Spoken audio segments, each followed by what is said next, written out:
નમસ્કાર વિદ્યાર્થી મિત્રો, સ્વાગત છે તમારું આપણી આ YouTube ચેનલ નેસ્ટ SBI માં। તો વિદ્યાર્થી મિત્રો, આજે આપણે અભ્યાસ કરવા જઈ રહ્યા છીએ સાદા વર્તમાન કાળમાં નકાર વાક્ય। આના પહેલાના વિડિયો લેક્ચરમાં આપણે સાદા વર્તમાન કાળનો ઉપયોગ, તેના વિધાન વાક્યો, તેમાં s અને es નો ઉપયોગ ક્યારે કરવો એ બાબતો જોઈ। મિત્રો, આગળ આજે આપણે ભાગ 2 આ વિડિયો લેક્ચરના ભાગ 2 માં જોઈએ નકાર વાક્યો અને પ્રશ્નાર્થ વાક્યો સાદા વર્તમાન કાળમાં કેવી રીતે બને છે।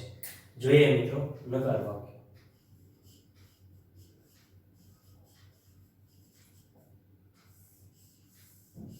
વિદ્યાર્થી મિત્રો, નકાર વાક્ય બનાવતા પહેલા આપણે બે એક્ઝામ્પલ લખી હકાર વાક્યના કે Rohan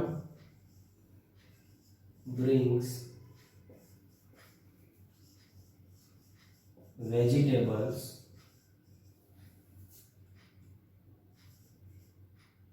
every day।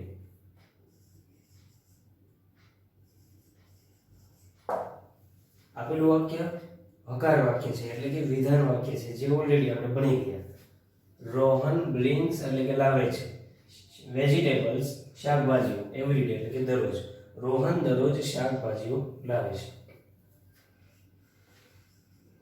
Amit and Amita play football daily। બીજું વાક્ય છે Amit and Amita play football daily. તો વિદ્યાર્થી મિત્રો, અહીંયા કીધું છે કે બંને દરરોજ ફૂટબોલ રમે છે। તો આપણી પાસે અહીંયા બે વિધાન વાક્યો છે। આપેલા બંને વિધાન વાક્યોને આપણે નકાર વાક્યમાં કેવી રીતે ફેરવવા એ જોવાનું છે, એટલા માટે મેં અહીંયા વિધાન વાક્ય લખ્યા છે। પરંતુ એની પહેલા મિત્રો ખાસ તમને ખ્યાલ હોવો જોઈએ કે નકાર વાક્ય બનાવવા માટે સાદા વર્તમાન કાળમાં, વિદ્યાર્થી મિત્રો અહીંયા મેં ટૂંકમાં લખ્યું છે, આનો મતલબ સમજો સાદા વર્તમાન કાળમાં। જ્યારે આપણે સાદા વર્તમાન કાળમાં નકાર વાક્ય બનાવવું છે ત્યારની વાત છે કે ત્યારે કાળમાં ટુ ડુ ના રૂપો ડુ અથવા ડઝ નો ઉપયોગ થાય છે। વિદ્યાર્થી મિત્રો, અહીંયા કહ્યું છે કે જ્યારે આપણે સાદા વર્તમાન કાળમાં નકાર વાક્ય બનાવવું છે તો નકાર વાક્ય બનાવવા માટે આપણે કોનો ઉપયોગ કરશું? ડુ અથવા ડઝ। આ ડુ અથવા ડઝ છે એ શું છે? તો એ ટુ ડુ ના રૂપો છે। વિદ્યાર્થી મિત્રો, આ ટુ ડુ નું રૂપ એ શું છે? તો જેવી રીતે ટુ બી, ટુ હેવ ના રૂપો છે એવી જ રીતે ટુ ડુ ના પણ રૂપો છે। સાથે સાથે આપણે ટુ ડુ, ટુ બી અને ટુ હેવ ના સહાયકારક ક્રિયાપદો જે રૂપો છે એનો અભ્યાસ કરીએ કે જેથી તમને ખ્યાલ આવે કે આ ટુ ડુ એકચ્યુઅલીમાં ખરેખર છે શું। વિદ્યાર્થી મિત્રો, આ ટુ ડુ, ટુ બી અને ટુ હેવ દરેક હેલ્પિંગ વર્બ્સ તરીકે ઓળખાય છે અંગ્રેજીમાં, જેને આપણે ગુજરાતીમાં સહાયકારક ક્રિયાપદ કહીએ છીએ। ગુજરાતીમાં આપણે કહીએ છીએ સહાયકારક ક્રિયાપદ। મિત્રો, અહીંયા ધ્યાન આપજો ખાસ, આ દરેક રૂપો હું તમને સાથે સાથે સમજાવી દઉં। ટુ ડુ ના વિદ્યાર્થી મિત્રો બે રૂપો છે, ડુ અને ડઝ, અને ભૂતકાળનું ત્રીજું રૂપ છે એનું નામ છે ડીડ। આમ ટુ ડુ ના કુલ 3 રૂપો છે, પરંતુ આપણે વર્તમાનમાં બે રૂપો જ ઉપયોગ કરીએ છીએ, ડુ અને ડઝ। ડીડ છે સાદા ભૂતકાળમાં વપરાય છે। ટુ બી ના રૂપો સાથે સાથે આપણે જોઈએ તો એમ, ઇઝ અને આર છે। વિદ્યાર્થી મિત્રો, ટુ બી ના રૂપો છે એમ, ઇઝ અને આર, જ્યારે ભૂતકાળમાં વોઝ અથવા વેર આપણે મૂકીએ છીએ। તો આ રીતે વિદ્યાર્થી મિત્રો ટુ બી ના કુલ 5 રૂપો છે, 3 રૂપો વર્તમાનના અને 2 રૂપો ભૂતકાળના, એમ, ઇઝ, આર અને વોઝ, વેર। ત્યારબાદ વિદ્યાર્થી મિત્રો ટુ હેવ ના રૂપો, તો ટુ હેવ ના પણ રૂપો છે હેવ અને હેઝ, જ્યારે ભૂતકાળમાં આપણે ઉપયોગ કરીએ છીએ હેડનો।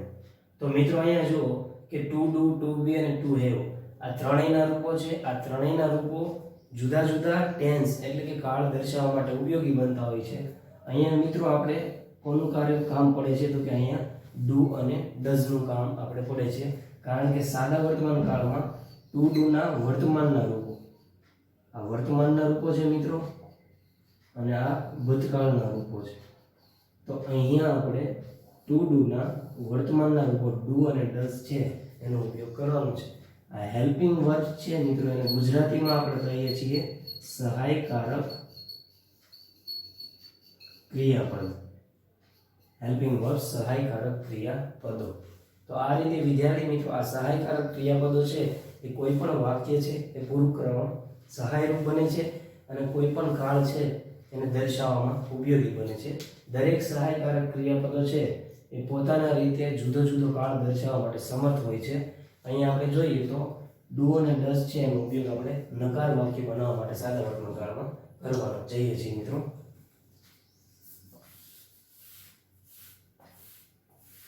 તો અહીંયા મેં તમને વાત કરી સહાયકારક ક્રિયાપદો એ શું છે અને કયું સહાયકારક ક્રિયાપદ છે એ આપણે અહીંયા નકાર વાક્યમાં ઉપયોગી બને છે એની વાત કરી. તો મિત્રો આ ડુ અને ડઝ નો ઉપયોગ નકાર વાક્યમાં થાય છે, પણ આ ડુ અને ડઝ કોની સાથે મૂકી શકાય કે ડુ નો ઉપયોગ તમે કોની સાથે કરી શકો અથવા ડઝ નો ઉપયોગ તમે કોની સાથે કરી શકો? તો ખાસ ધ્યાન આપો, આપણે એના ઉપયોગ ઉપર જરાક ફોકસ કરીએ મિત્રો કે આ ટુ ડુ ના જે રૂપો છે એનો ઉપયોગ કોની યાદ થાય છે?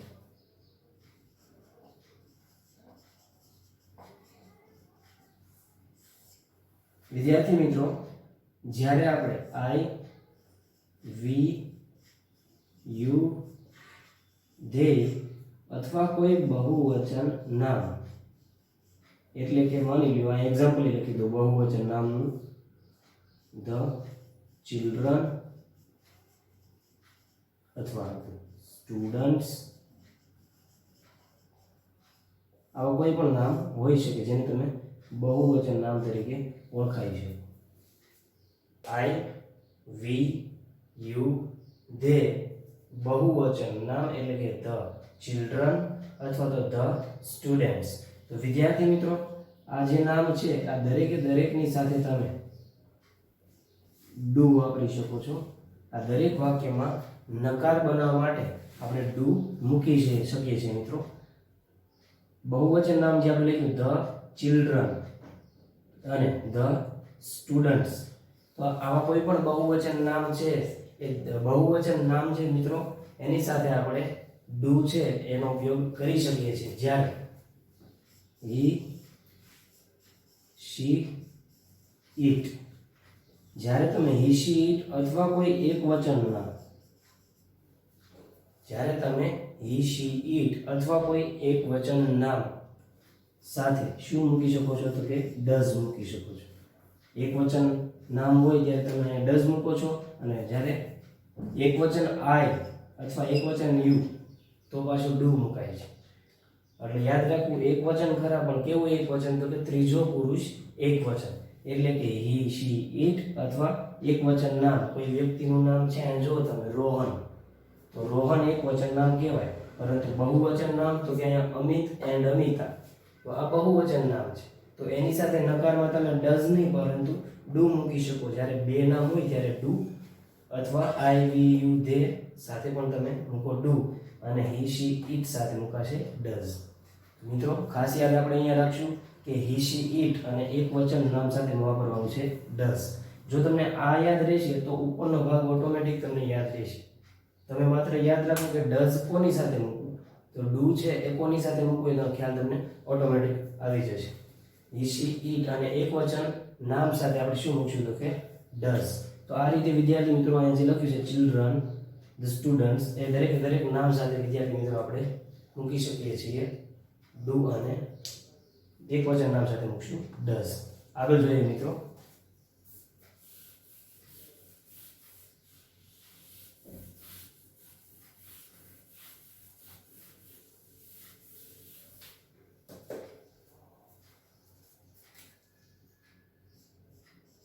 આપણે એ વસ્તુ નોટ કરી લઈશું સાથે સાથે કે આઈ, વી, યુ, ધે અને બહુવચન નામ. આ બ નામ લખ્યું છે એનો મતલબ તમે સમજો બહુવચન નામ. બહુવચન નામ સાથે ડુ જ્યારે હી શી ઇટ અને એકવચન નામ. આ એ નામ લખ્યું એનો મતલબ એકવચન નામ. તો આ એકવચન નામ સાથે ડઝ મુકાય છે. તો આ રીતે વિદ્યાર્થી મિત્રો ડુ અને ડઝ વિશે આપણે જોયું કે નકાર વાક્યમાં ડુ અને ડઝ નો ઉપયોગ થાય છે અને એ ડુ અને ડઝ સ્પેસિફાઈ કોની સાથે મૂકવા તો કે કર્તા તરીકે જ્યારે આઈ વી યુ ધે અને એક બહુવચન નામ હોય ત્યારે ડુ અને હી શી ઇટ અને એકવચન નામ સાથે ડઝ મૂકવું. તો મિત્રો આટલો તો આપણને ખ્યાલ આવ્યો કે નકારમાં ડુ ડઝ મૂકશું, ડુ ને ડઝ નો ઉપયોગ કોની સાથે કરશું. પરંતુ આપણે આ બે વાક્યને નકારમાં ફેરવવા છે. તો એના માટે શું તમારી પાસે ખાસ હોવું જોઈએ તો કે નકારમાં ફેરવવા માટે તમારી પાસે નકાર વાક્ય રચના હોવી જોઈએ. નકાર વાક્ય રચના. વિદ્યાર્થી મિત્રો આપણે નકાર વાક્ય રચના નોટ કરીએ. સૌપ્રથમ આપણે મૂકશું કર્તા, ત્યારબાદ જેમ વાત કરીએ એમ ડુ અથવા ડઝ. હવે આ ડુ અથવા ડઝ કઈ રીતે મૂકવા એ આપણે ઉપયોગ જોયો કે કર્તા તરીકે કોણ હોય આઈ વી યુ ધે કે બહુવચન નામ તો ડુ અને હી શી ઇટ અથવા એકવચન નામ તો ડઝ. તો અહીંયા કર્તા જે છે એના આધારે તમે ડુ અથવા ડઝ વાક્યમાં મૂકી શકો છો. ત્યારબાદ નકાર હોવાથી મૂકવાનું નોટ પ્લસ ક્રિયાપદનું મૂળ રૂપ V1. ત્યારબાદ વિદ્યાર્થી મિત્રો આપણે મૂકશું કર્મ અને ત્યારબાદ અન્ય શબ્દો. તો આ રીતે આપણે નકાર વાક્ય રચના છે એ કમ્પ્લીટ કરી શકીએ મિત્રો. સૌપ્રથમ કર્તા, ત્યારબાદ ડુ અથવા ડઝ, પછી નોટ, ક્રિયાપદનું મૂળ રૂપ એટલે કે V1, કર્મ અને અન્ય શબ્દ. મિત્રો એક બીજી વસ્તુ તમારે આમાં નોટ કરવાની છે કે નકાર વાક્ય જ્યારે આપણે બનાવીએ છીએ ત્યારે નકાર વાક્ય ક્રિયાપદનું મૂળ રૂપ મૂકીએ છીએ અને ક્રિયાપદના મૂળ રૂપને અહીંયા જે વિધાન વાક્યમાં આપણે એસ અને એસ લગાડતા હતા, જેમ કે અહીંયા બ્રિંગમાં લખ્યું છે એસ, તો ક્રિયાપદના મૂળ રૂપને એસ કે એસ નકાર વાક્યમાં લાગતા નથી. એ ખાસ યાદ રાખવાનું છે કારણ કે નકાર વાક્યમાં આપણે ડઝ મૂકીએ છીએ. નકાર વાક્યમાં આપણે ઓલરેડી શું મૂકીએ છીએ ડઝ. તો આપણે આગળ જોઈશું નોંધમાં, પણ તમે યાદ રાખજો કે જ્યારે ડઝ મૂકો છો હી શી ઇટ સાથે ડઝ મૂકો છો ત્યારે ડુ શબ્દને જોઈ શકો તમે કે ડુ લખ્યું છે, ડુને લાગ્યા છે ઈ અને એસ. મિત્રો અહીંયા એસ કે ઈએસ નો ઈએસ વાળો નિયમ આવી ગયો છે કે ડુને ઈએસ લાગી ગયા છે એટલે બીજી વખત આપણે ક્રિયાપદના મૂળ રૂપને એસ કે ઈએસ લગાડવાના રહેતા નથી. એમ છતાં આપણે નોંધમાં લખીશું, માત્ર તમે અત્યારે યાદ રાખી લો કે જ્યારે તમે ડઝ મૂકો છો અથવા તો હી શી ઇટ અથવા એકવચન નામ ત્રીજા પુરુષનું આપ્યું હોય તો તમારે ક્રિયાપદને એસ કે ઈએસ લગાડવાના નથી, માત્ર ડઝ છે એને લાગે છે એટલા માટે. આગળ જોઈએ મિત્રો આપણે એક્ઝામ્પલ. વિદ્યાર્થી મિત્રો આપણું પહેલું વાક્ય Rohan brings vegetables every day. તો જરા યાદ કરો એ વાક્ય રચના મુજબ કે રોહન છે એ વાક્યનો કોણ છે તો કે વાક્યનો કર્તા. ત્યારબાદ ક્રિયાપદનું મૂળ રૂપ તો કે બ્રિંગ, એને શું લાગેલું છે તો એસ, કારણ કે વિધાન વાક્યમાં ક્રિયાપદ ને એસ કે ઈએસ લાગે છે જ્યારે કર્તા તરીકે ત્રીજો પુરુષ આપેલો હોય અને એક વચન આપેલું હોય તો અહીંયા એસ લાગેલો છે. પછી વેજીટેબલ છે, શું લેવા જાય છે તો કે વેજીટેબલ લેવા જાય છે. તો શું પૂછતા આપણને કર્મ મળે છે એનો મતલબ અહીંયા વેજીટેબલ્સ છે કર્મ છે અને એવરી ડે એ આપણો ચાવીરૂપ શબ્દ છે એટલે અન્ય શબ્દ તરીકે એને ગણાઈશું. હવે એ વાક્યને આપણે નકારમાં લઈએ તો રોહન છે તો કે અહીંયા પણ વાક્ય રચના આપણે જોઈએ કે પહેલા કોને મૂકવાનું છે તો કે કર્તાને, તો લોકો કર્તાનું નામ રોહન. ત્યારબાદ આપણે મૂકવાના છે ડુ અથવા ડઝ. તો આપણે જેમ જોયું એમ કે ડુ ક્યાં મૂકશું અને ડઝ. રોહન છે ત્રીજો પુરુષ અને એક વચન છે અને એક વચન નામ હોવાને લીધે મિત્રો અહીં શું મૂકશું આપણે એક વચન નામ સાથે ડઝ મુકાય છે અને તેથી ડુ અથવા ડઝ માંથી અહીં મૂકશું મિત્રો આપણે ડઝ. અને નકાર વાક્ય હોવાથી ડઝ પછી મુકાશે નોટ, ડઝ નોટ.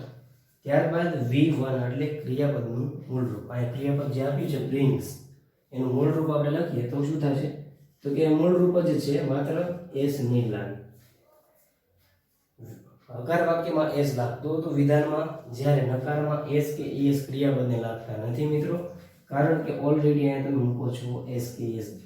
ડુ શબ્દ સાથે લાગી ગઈ છે આ એસ, અને બીજી વાર એટલા માટે આ એસ કે એસ લાગતા નથી. રોહન ડઝ નોટ બ્રિંગ, ત્યારબાદ લખો ડઝ નોટ V1 મૂક્યા, ત્યારબાદ મૂકો કર્મ વેજીટેબલ્સ એવરી ડે. અન્ય શબ્દ છે આપણી પાસે એવરી ડે. તો આ વાક્ય નકાર બને છે મિત્રો, કે રોહન દરરોજ શાકભાજી લાવતો નથી.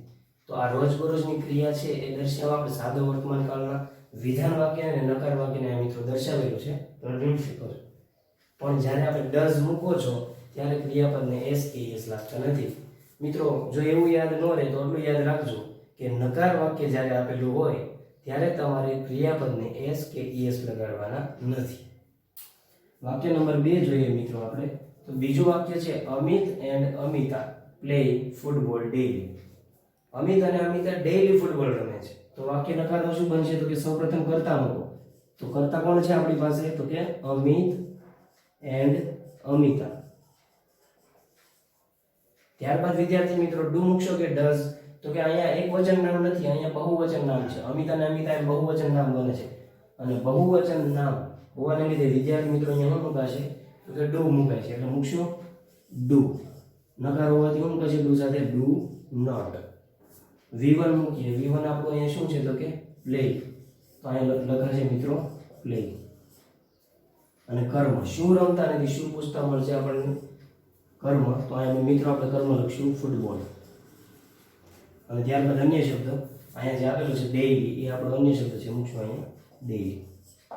આવી રીતે મિત્રો આપણે નકાર વાક્ય બને છે કે Amit and Amita do not play football daily. તો મિત્રો આ રીતે આપણે બે વિધાન વાક્ય છે અને નકારમાં ફેરવ્યા. એમાં માઇનોર ચેન્જીસ કર્યા છે, પણ એ ખૂબ જ મહત્વના છે. ધ્યાન આપવું કે આપણે શું મૂક્યું? તો કે ડઝ નોટ. કરતા પછી મૂક્યું ડઝ નોટ, અને અમિતા અહીંયા કરતા પછી તમે મૂકો છો ડુ નોટ. તો આવી રીતે વિદ્યાર્થી મિત્રો ડઝ નોટ અને ડુ નોટ કરતા પછી મૂકીને તમે વાક્યને નકારમાં ફેરવી શકો છો. યાદ રાખવું કે આ ડઝ નોટ અને ડુ નોટ ને ટૂંકા સ્વરૂપમાં કે ટૂંકા રૂપે લખી શકાય? તો કે હા, લખી શકાય. ડઝ નોટ નું ટૂંકું રૂપ મિત્રો શું થાય છે? તો કે ડઝ નોટ નું ટૂંકું રૂપ થાય છે ડઝન્ટ. શું થાય છે? ડઝન્ટ. તમારે શું માત્ર કરવાનું છે? તો કે ડઝ લખો, એન લખો, ત્યારબાદ ઓ ને દૂર કરીને એ ફર્સ્ટ ઓફ યુ ટી મૂકો. અને એવી જ રીતે ડોન્ટ નું થાય છે, ડુ નોટ નું થાય છે ડોન્ટ. તો આમ ડઝ નોટ અને ડુ નોટ ના સ્થાને તમે ડઝન્ટ અથવા ડોન્ટ પણ લખી શકો છો વિદ્યાર્થી મિત્રો. તો આવી રીતે મિત્રો આપણે જોયું કે વાક્ય કઈ રીતે નકારમાં ફરે છે. સાથે સાથે એક વસ્તુ નોટ કરી લ્યો તમે કે આપણે એક નોંધ લખી લો મિત્રો.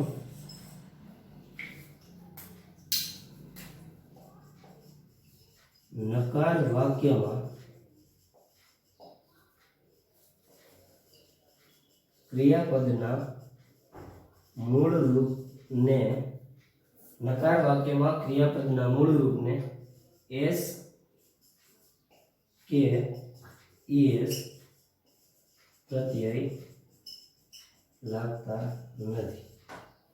મિત્રો જેમ આપણે વાત કરીએ એમ કે ડઝ શબ્દ છે એ ડુ જ છે, ડુમાંથી જ બન્યો છે, ડુ ને લાગેલા છે એસ. એટલા માટે અહીંયા એસ આવી જવાથી હી શી ઈટ સાથે જે આપણે એસ કે એસ એટલે હી જો અહીંયા તમે કે રોહન છે એ છે તો એસ મૂકતા, પરંતુ વિધાનમાં મૂકતા. અહીંયા હી શી ઈટ સાથે તમે ડઝ મૂકો છો, ડઝમાં એસ આવે છે, અને એસ આવી જવાને લીધે જ તે મિત્રો આપણે આગળ ક્રિયાપદને એસ કે એસ નકારમાં મૂકશું નહીં. તો આ રીતે નકાર વાક્યો છે મિત્રો બને છે. આગળ જોઈએ આપણે કે કઈ રીતે આપણે નકાર વાક્યના કોઈ એક્ઝામ્પલ છે લખી શકીએ મિત્રો. તો મિત્રો હવે આપણે જોઈએ કે વાક્યોને નકારમાં કઈ રીતે ફેરવવા અને નકાર વાક્ય કઈ રીતે આપણે લખી શકીએ. તો અહીંયા વિદ્યાર્થી મિત્રો તમે જોઈ શકો છો કે 5 વિધાન વાક્યો આપણે લખેલા છે. અહીંયા 5 વિધાન વાક્યો જે આપ્યા છે એ પાંચે પાંચને આપણે નેગેટિવ સેન્ટેન્સીસ એટલે કે નકાર વાક્યમાં ચેન્જ કરવાના છે. નેગેટિવ સેન્ટેન્સ છે આ પાંચે પાંચ જે એસર્ટિવ છે વિધાન છે એ એસર્ટિવને આપણે નેગેટિવમાં ચેન્જ કરવાના છે. જોઈએ મિત્રો, અહીંયા આપ્યું છે રામન સિંગ્સ અ સોંગ એવરી ડે. રામન દરરોજ ગીત ગાય છે. આ જ વાક્યને આપણે નકારમાં લખવાનું છે કે રામન દરરોજ ગીત ગાતો નથી. તો જેમ આપણે વાક્ય રચના જોઈ હતી એમ જોઈએ તો સૌપ્રથમ આપણે લખવાનું છે કોને, તો કે કર્તાને, રામન. ત્યાર પછી કર્તા મુજબ ડુ કે ડઝ મૂકવાનું. તો રામન છે એ ત્રીજો પુરુષ એકવચન, હી શી ઈટ માનો એક છે. તો અહીંયા મિત્રો આપણે મૂકશું ડઝ, અને નકાર હોવાથી ડઝ ની સાથે મુકાશે નોટ. જો તમે ટૂંકા રૂપમાં લખો ડઝન્ટ તો પણ ચાલે. Raman does not. ત્યારબાદ ક્રિયાપદનું મૂળ રૂપ. તો મિત્રો ક્રિયાપદ અહીંયા છે ગીત ગાવું, સિંગ, ટૂંકમાં ગાવું, ગીત નહીં પરંતુ માત્ર સિંગ એટલે કે ગાવું. તો ગાવું શબ્દ છે એને એસ જે લાગ્યું છે સિંગ્સ, અહીંયા માત્ર આપણે મૂળ રૂપ જ લખશું, કારણ કે નકાર વાક્યમાં આપણે જોયું કે ક્રિયાપદને એસ કે ઈએસ લાગતા નથી, એટલે નકારમાં તમારે એસ લગાડવાનો નથી, માત્ર વિધાનમાં જ એસ ઈએસ રહે છે. નકારમાં તમે જુઓ તો કે ઈશી ઈટ એટલે કે ત્રીજા પુરુષ સાથે એસ કે ઈએસ આપણે મૂકીએ છીએ ડઝ શબ્દમાં. તમે જુઓ અહીંયા ડઝ ને ઈએસ લાગેલો છે, એટલે બીજી વખત તમારે અહીંયા એસ લગાડવાનું નથી. ત્યારબાદ આગળનું વાક્ય લખી લો, કર્મ અને અન્ય શબ્દ. તો કે શું ગાય છે, અ સોંગ, આ કર્મ છે, અને એવરી ડે એ આપણે ચાવીરૂપ શબ્દ કે અન્ય શબ્દ તરીકે ઓળખાવી શકો છો મિત્રો. તો આ રીતે વિદ્યાર્થી મિત્રો Raman does not sing a song every day નકાર વાક્યમાં આપણે ફેરવીએ. બીજું વાક્ય જોઈએ, આઈ પ્લે ચેસ ડેઈલી. હું દરરોજ ચેસ રમું છું. તો આ દરરોજ ચેસ નથી રમતો એવું બનાવવાનું છે આ વાક્યને આપણે. તો સૌપ્રથમ લખો કર્તા. આઈ છે તો આઈ ની સાથે શું મુકાશે, ડુ અથવા ડઝ. શું મૂકશો તમે, તો કે મુકાશે ડુ. આઈ ડુ, નકાર છે એટલે મૂકવાનું નોટ, અને ડુ નોટ નું ટૂંકું રૂપ શું થશે, don't. I do not play chess daily. હું ડેઈલી ચેસ રમતો નથી. વાક્ય 3, the students write homework daily. વિદ્યાર્થીઓ દરરોજ હોમવર્ક કરે છે. આ વાક્યને આપણે હવે નકારમાં લખવાનું છે. તો નકારમાં લખતા શું બનશે, તો સૌપ્રથમ મૂકીએ કરતા ધ સ્ટુડન્ટ્સ. વિદ્યાર્થી મિત્રો સ્ટુડન્ટ એક વચન છે, સ્ટુડન્ટ્સ બહુવચન છે. તો એવી ભૂલ ન કરતા કે એસ છે એ દૂર કરી દેવું. મોટાભાગના વિદ્યાર્થીઓ એવું વિચારતા હોય છે કે એસ છે એ લાગતો નથી, એસ નકાર વાક્યમાંથી દૂર થાય છે. હા, એ વાત સાચી છે કે એસ કે ઈએસ દૂર થાય, પરંતુ આ એસ કે ઈએસ માત્ર કોને નથી લાગતા, તો કે વાક્યમાં આપેલા વર્બને એટલે કે ક્રિયાપદ. વાક્યમાં આપેલું નાઉન જે હોય છે મિત્રો, સ્ટુડન્ટ્સ કે એવું કોઈ પણ બહુવચન નામ, તો નામની પાછળ જે એસ કે એસ છે એ દૂર કરવાનું નથી, એટલે સ્ટુડન્ટ્સ જ રહે છે, એમાંથી એસ દૂર ન કરતા ભૂલથી પણ. ત્યારબાદ લખો ડુ કે ડઝ. તો હું મૂકાશે અહીંયા ડુ, નકાર હોવાથી do not. The students do not write homework daily. તો આવી રીતે વિદ્યાર્થી મિત્રો આ વાક્ય છે એ નકારમાં આપણે કહી શકીએ, the students do not write homework daily. વાક્ય 4, Monika visits her village every Sunday. કે મોનિકા દર રવિવારે તેના વિલેજની મુલાકાત લે છે. તો વાક્યમાં મિત્રો તમે જોઈ શકો કે કર્તા તરીકે શી શબ્દ છે એટલે કે મોનિકા, ત્રીજો પુરુષ એક વચન છે. તો મિત્રો આ મોનિકા નામ હોવાને લીધે અહીંયા ક્રિયાપદને એસ લાગેલો છે વિધાન વાક્યમાં. નકારમાં જ્યારે આપણે લખશું ત્યારે વિઝિટ્સ લખશું નહીં, પરંતુ વિઝિટ લખશું, કારણ કે આપણે મોનિકા સાથે શું મૂકીએ છીએ, ડઝ, એટલે કે ત્રીજા પુરુષ સાથે આપણે મૂક્યું ડઝ માં ઈએસ આવે છે મિત્રો, એટલા માટે વિઝિટ શબ્દને આપણે માત્ર શું લખશું, વિઝિટર છે, એસ લગાડશું નહીં. Monika does not visit her village, આગળ વાક્ય જેમ છે એમ લખી લ્યો, હર વિલેજ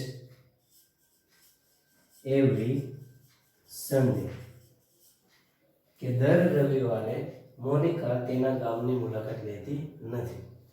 અને વાક્ય 5 મિત્રો, I like to watch movie, મને મૂવી જોવા પસંદ છે. આપણે આ બહુવચનમાં વાક્ય લખવું જોઈએ ખરેખર કે મને મૂવીઝ જોવા પસંદ છે. તો આ જ વાક્યને મિત્રો આપણે નકાર વાક્યમાં ફેરવવું તો શું કહીશું? તો કે આઈ, ત્યારબાદ શું મુકાશે? ડુ કે ડઝ? તો કે do. I do not like to watch movies.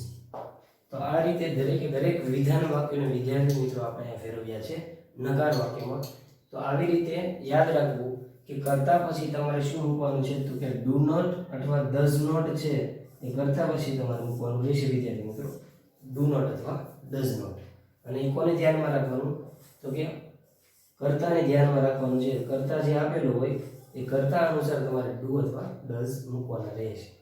હવે આપણે આગળ જોઈએ વિદ્યાર્થી મિત્રો કે પ્રશ્નાર્થ વાક્યો કેવી રીતે બને છે. તો મિત્રો હવે આપણે જોઈએ કે સાદા વર્તમાન કાળમાં ઇન્ટ્રોગેટિવ સેન્ટેન્સીસ છે એ કઈ રીતે એની રચના આપણે કરી શકીએ. વિદ્યાર્થી મિત્રો આપણે નકાર વાક્ય જોયા કે જેમાં આપણે ડુ અથવા ડઝ નો ઉપયોગ કરતા હતા. તો મિત્રો હવે નકાર પછી આપણે જોવાના છે પ્રશ્નાર્થ વાક્ય. તો પ્રશ્નાર્થ વાક્યને અંગ્રેજીમાં શું કહેવાય છે? તો અંગ્રેજીમાં એને કહેવાય છે ઇન્ટ્રોગેટિવ સેન્ટેન્સીસ. એટલે યાદ રાખવું કે પ્રશ્નાર્થ વાક્યને અંગ્રેજીમાં કહેવાય છે ઇન્ટ્રોગેટિવ સેન્ટેન્સીસ. પ્રશ્નાર્થ વાક્યના બે પ્રકારો છે. વિદ્યાર્થી મિત્રો પ્રશ્નાર્થ વાક્ય છે એ આપણે જોઈએ આગળ, પણ પ્રશ્નાર્થના કેટલા પ્રકારો છે? તો કે પ્રશ્નાર્થના બે પ્રકારો છે અને બંને પ્રકારોને આપણે 1 by 1 છે એ અભ્યાસ કરવાનો છે. પહેલો પ્રકાર જે છે એને મિત્રો અહીંયા આપણે લખીશું સાદા પ્રશ્નાર્થ વાક્યો તરીકે. જ્યારે બીજો જે પ્રકાર છે એનું નામ છે WH હાઉ પ્રશ્નાર્થ વાક્ય. વિદ્યાર્થી મિત્રો આવી રીતે પ્રશ્નાર્થ વાક્યો છે એના બે પ્રકારો પડતા હોય છે. એક છે સાદા પ્રશ્નાર્થ વાક્યો અને બીજા છે WH કે હાઉ શબ્દો વડે શરૂ થતા પ્રશ્નાર્થ વાક્યો, જેને આપણે ટૂંકમાં કહી શકીએ WH હાઉ પ્રશ્નાર્થ વાક્યો. તો અહીંયા આપણે પહેલા પ્રકારનો અભ્યાસ કરવાનો છે. મિત્રો યાદ રાખજો કે વાક્યના જે જુદા જુદા પ્રકારો છે, વિધાન વાક્યો, નકાર વાક્યો, ઉદ્ગાર વાક્ય, આજ્ઞાર્થ વાક્ય અને પ્રશ્નાર્થ વાક્ય. એમાં પ્રશ્નાર્થ વાક્યના પાછા બે પેટા પ્રકારો છે, સાદા પ્રશ્નાર્થ વાક્યો અને WH આવથી શરૂ થતા પ્રશ્નાર્થ વાક્યો. તો આ બંને પ્રકારોનો અભ્યાસ આપણે આગળ કોઈ પણ જે ટેન્સ છે એ કરશું, કોઈ પણ કાળ આગળ ભણશું તો એ દરેક કાળમાં બંને પ્રકારો છે એ આવતા હોય છે. અહીંયા આપણે આ બંને પ્રકારો જેમ જોઈએ છીએ એમ આગળ પણ બીજા કાળમાં આવી જ રીતે આપણે જોઈશું. તો યાદ રાખવા કે બે પ્રકારો છે પ્રશ્નાર્થ વાક્યોના, એક છે સાદા પ્રશ્નાર્થ અને બીજા છે WH આવથી શરૂ થતા પ્રશ્નો. પહેલાનો અભ્યાસ આપણે કરવાનો છે તો લખીએ પહેલું સાદા પ્રશ્નાર્થ વાક્ય. વિદ્યાર્થી મિત્રો સાદા પ્રશ્નાર્થ વાક્ય. તો આ સાદા પ્રશ્નાર્થ એટલે શું એવો પ્રશ્ન તમારામાંથી ઘણા બધાને થતો હશે. તો પહેલા તો આપણે એ જોઈ લઈએ કે સાદા પ્રશ્નાર્થ એટલે શું. તો કે જે પ્રશ્નાર્થ વાક્યની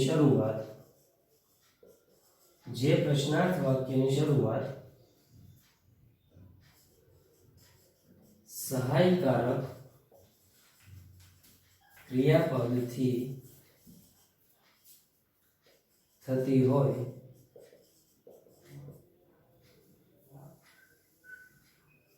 તેવા વાક્યોને પ્રશ્નાર્થ વાક્યો. તેવા વાક્યોને મિત્રો આપણે પ્રશ્નાર્થ તો કહીશું પણ સાથે સાથે કેવા તો કે તેવા વાક્યોને સાદા પ્રશ્નાર્થ વાક્યો કહેવાય છે. વિદ્યાર્થી મિત્રો, સાદા પ્રશ્નાર્થ વાક્ય કોને કહેશો? તો કે જે પ્રશ્નાર્થ વાક્યની શરૂઆત સહાયકારક ક્રિયાપદથી થતી હોય. શેનાથી શરૂઆત થતી હોય? તો કે સહાયકારક ક્રિયાપદથી. આપણે જેમ જોયું એમ કે સહાયકારક ક્રિયાપદ આપણે પેલા જોયા કે હેલ્પિંગ વર્બ્સ. આપણે હેલ્પિંગ વર્બ્સ છે ઓલરેડી જોઈ લીધા કે ટુ ડુ છે, ટુ બી અને ટુ હેવ. આ જુદા જુદા આપણે ટુ ડુ, ટુ બી અને ટુ હેવ ના જે રૂપો જોયા, એમાં સાદા વર્તમાન કાળમાં આપણે કોના ઉપયોગમાં લઈએ છીએ? તો કે ટુ ડુ ના બે રૂપો છે ડુ અને ડઝ. તો મિત્રો, આ ડુ અને ડઝ નો જ ઉપયોગ આપણે પ્રશ્નાર્થ વાક્યમાં પણ કરવાનો છે. જે આપણે સાદા પ્રશ્નાર્થ બનાવશું એ પ્રશ્નાર્થ ડુ અને ડઝ ની મદદથી બનાવશું, કારણ કે તે હેલ્પિંગ વર્બ્સ છે, એટલે કે સહાયકારક ક્રિયાપદ છે. હેલ્પિંગ વર્બ્સ એટલે થાય છે સહાયકારક ક્રિયાપદ. મિત્રો, યાદ રાખવું કે આ સહાયકારક ક્રિયાપદો છે એનાથી જ આપણે સાદા પ્રશ્નાર્થ બનાવવાના છે. અને તેથી આપણે જોઈએ કે તેથી અહીં પ્રશ્નાર્થની શરૂઆત ડુ અથવા ડઝ થી થાય છે. મિત્રો, તેથી આ સાદો વર્તમાન કાળ હોવાને લીધે આપણે જોયું કે ટુ ડુ ના રૂપો છે સાદા વર્તમાનમાં વપરાય છે ડુ અને ડઝ. અને સહાયકારક ક્રિયાપદથી સાદા પ્રશ્નાર્થ છે એની શરૂઆત થાય છે. એટલા માટે આપણે અહીંયા પ્રશ્નાર્થની શરૂઆત ડુ અથવા ડઝ થી કરતા હોઈએ છીએ. મિત્રો, યાદ રાખવું ખાસ. આગળ જોઈએ કે ત્રીજો પોઈન્ટ ખાસ યાદ રાખો મિત્રો, કે સાદા પ્રશ્નાર્થ વાક્યો છે એની શરૂઆત તો આપણે જોઈએ કે સહાયકારક ક્રિયાપદથી થાય છે, પણ આગળ એના વિશે બીજી વસ્તુ તમે ખાસ નોટ કરી લો કે આ પ્રકારના પ્રશ્નાર્થ વાક્યોના જવાબ ટૂંકમાં યસ અથવા નો વડે આપી શકાય છે. વિદ્યાર્થી મિત્રો, સાદા પ્રશ્નાર્થ વાક્યો જે છે એ આપણે બનાવી તો લઈએ, પરંતુ જો એના જવાબ ઘણીવાર આપણે લખવા હોય તો એના જવાબ શેનાથી લખવાના? તો કે એના જવાબ પણ તમે ટૂંકમાં લખવાના છે. યાદ રાખજો, એના જવાબ ટૂંકમાં લખશો અને જવાબ યસ અથવા નો થી હશે. આ ત્રીજો પોઈન્ટ જે મેં લખ્યો છે એ તમને એક્ઝામ્પલ લખીશ એટલે આગળ સમજાશે. આગળ જોઈએ આપણે કે આ સાદા પ્રશ્નાર્થ વાક્ય આપણે બનાવવા છે તો એની વાક્ય રચના શું છે?